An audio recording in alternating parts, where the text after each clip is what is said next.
Previously on RambleRazz. What would happen if the Casita Madrigal from Encanto was British? I picked them up mostly because of the front covers. Yeah, it's not just Burley with a few cracks appearing. She talks the talk about wanting to save the house, but she doesn't really seem to do anything apart from walk around and reminisce. Spoiler alert, it turns evil? You can't start with the cute kitten and then it suddenly turns into a tiger that wants to eat you. Next time, I will be looking at another book that explores the thin line between reality and fantasy, passion and magic, and the struggles of being a woman in ye olden times.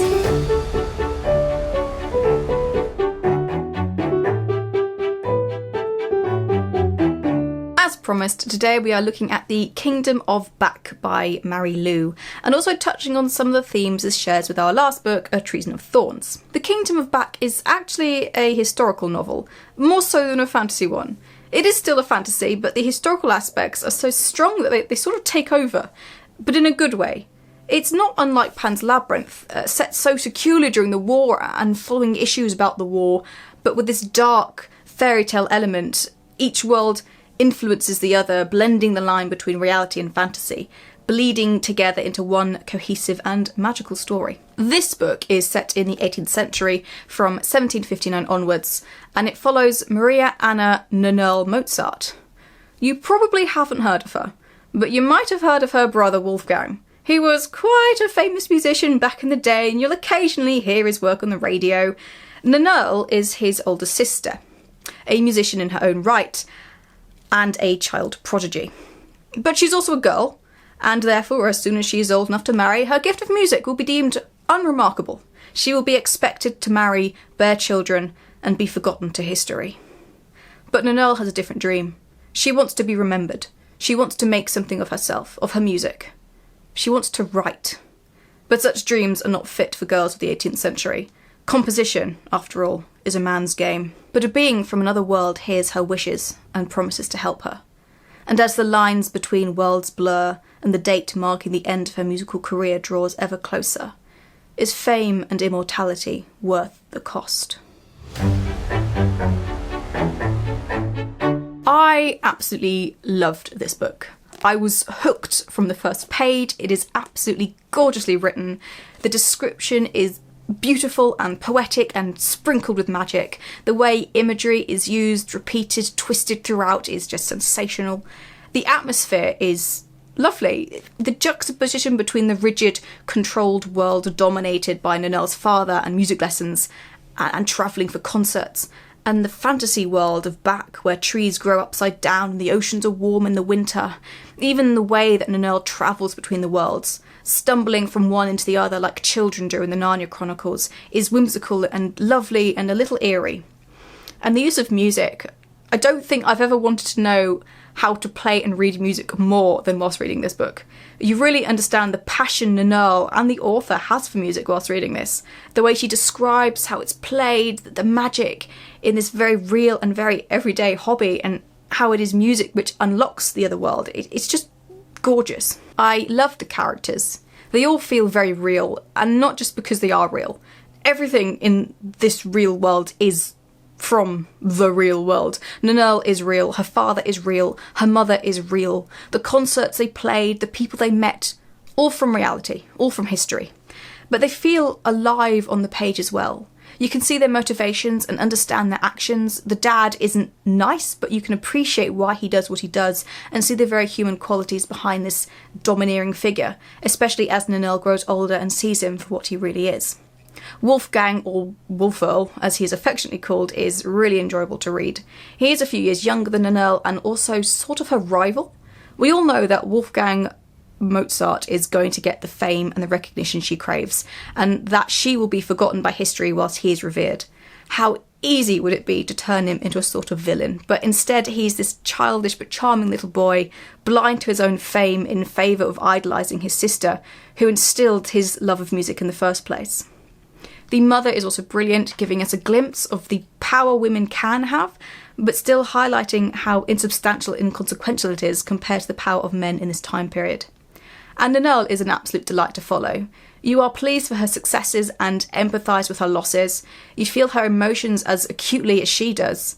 Her wonder in the kingdom of Back, her frustration at her place in society as a girl, her fear of the future she cannot control, her love for music, her desperation to compose and be known for it.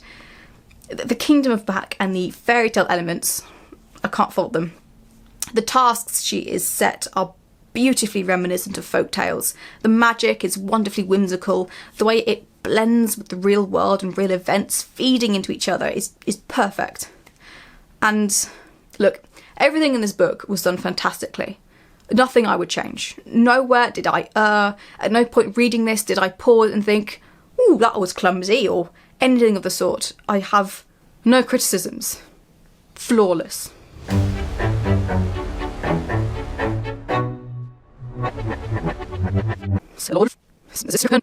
I have no criticisms.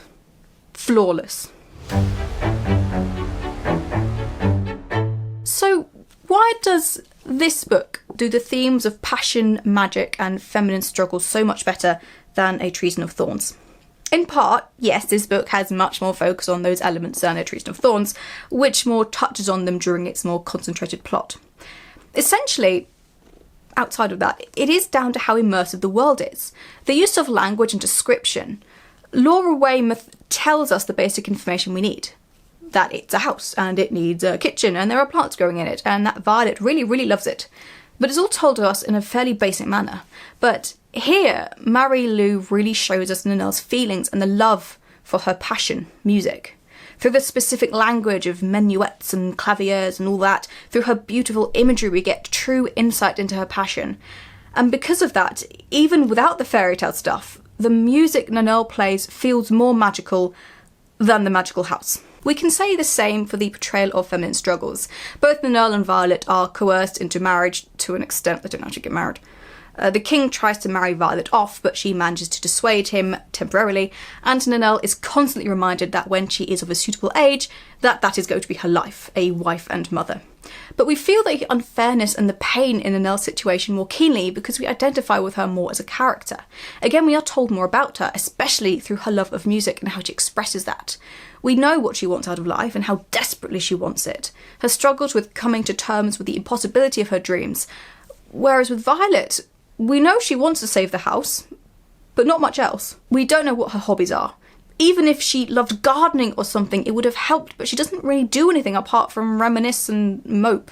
And because Nanelle therefore feels like she has more to lose, because as a woman her dream will be completely taken from her, whereas Violet will still be allowed to live in the house she loves, we sympathise more with her. She wants her dream more and has further to fall than Violet. But I appreciate that both of these books really made the effort to show the relationship between passion and music. It is something I particularly enjoy and connect with, and I think a lot of creatives feel the same way.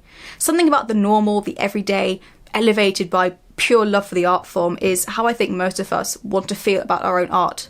Whether we draw or paint or write or sing or play, that personal touch that comes from you as an individual, from your soul, turns that piece of art into something unique and magical.